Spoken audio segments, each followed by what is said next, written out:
Welcome to star 9 news. Tirupati జిల్లా Naidu మున్సిపాలిటీలోని పొగటం colony వాసులు తమకు తక్షణమే విద్యుత్ మీటర్లు ఇవ్వాలంటూ మున్సిపల్ ఫ్లోర్ లీడర్ 786 రఫీ ఆధ్వర్యంలో నాయుడుపేట విద్యుత్ కార్యాలయాన్ని ముట్టడించారు.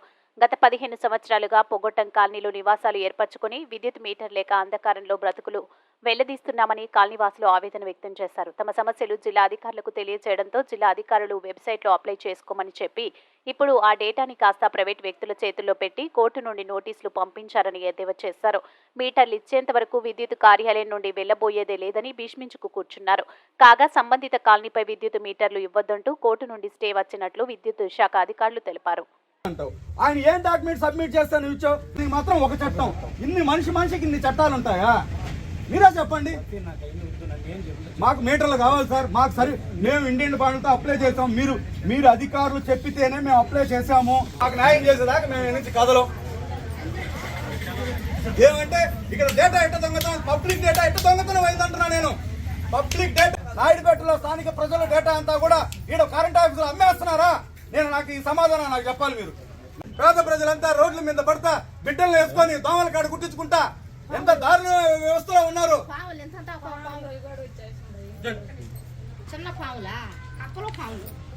నిమిషాల మీద ఇచ్చేశారు కరెంటు. 12 సర్వీసులు ఇచ్చారు. ఒక రెసిడెన్షియల్ ఒక 10 అంకణాల్లో ఒక పేదోడు ఇల్లు కట్టుకుంటే దానికి ఇచ్చేదానికి 100 చట్టాలు, 100 రూపాయలు. వాళ్ళకి మాత్రం సపరేట్ చట్టం ఉన్నది, పెత్తందారుడికి మాత్రం సపరేట్ చట్టం, పేదోడికి ఒక సపరేట్ చట్టం. హక్కు చట్టం పెట్టి తీసుకున్నారా? లేదు.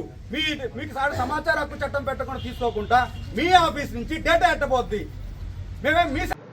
నాయుడుపేట పొగ్గొట్టం కాలంలో 30 సంవత్సరాల నుంచి నివాసం ఉంటున్న స్థానిక ప్రజలకి కరెంటు మీటర్లు అక్కడ రైతుల కాడ ఓ 10 ఏళ్ల క్రితం 15 ఏళ్ల క్రితం అక్కడ స్థలాలు కొనుక్కొని వాళ్ళు ఇప్పుడు ఇల్లులు కట్టుకొని ఆడ నివాసం ఉంటా ఉన్నారు.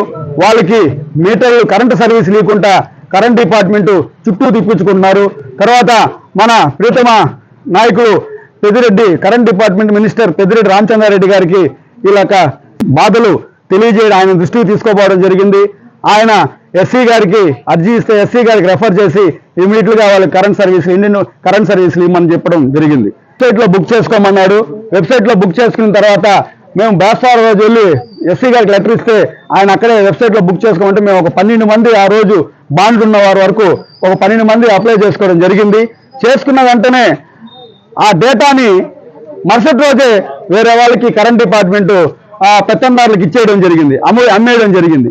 వాళ్ళు దాని ద్వారా వీళ్ళకి ఒక నోటీసు పంపించి వీళ్ళే కరెంట్ సర్వీసులు, వీళ్ళే అర్జీలు ఇవ్వమంటారు, వీళ్ళే ఇండియన్ బాండ్లు తీసుకోమంటారు, వీళ్ళే వెబ్సైట్లో పెట్టుకోమంటారు, వీళ్ళే డబ్బులు కట్టమంటారు సర్వీసులకి, రేపిస్తాం ఎల్లుండి ఇస్తామంటారు. వీళ్ళే వాళ్ళ అవతలకి మా డేటాలు ఇచ్చేసి వీళ్ళే నోటీసులు తెప్పించుకుంటారు. ఎస్సీ గారు చెప్పారు, ఏఈ గారు చెప్పారు, డిఈ గారు చెప్పారు, ఏడీ గారు చెప్పారని చెప్పి మేము ఆల్రెడీ కూడా అన్ని వెబ్సైట్లో పెట్టడం జరిగింది. డబ్బులు కూడా కట్టేయడం జరిగింది. వీళ్ళు శుక్రవారం నుంచి రేపిస్తాం ఎల్లుండి ఇస్తామని మాకు ఆడుతూ ఉన్నారు. దాని గురించి ఈరోజు మా సర్వీసులు ఇస్తేనే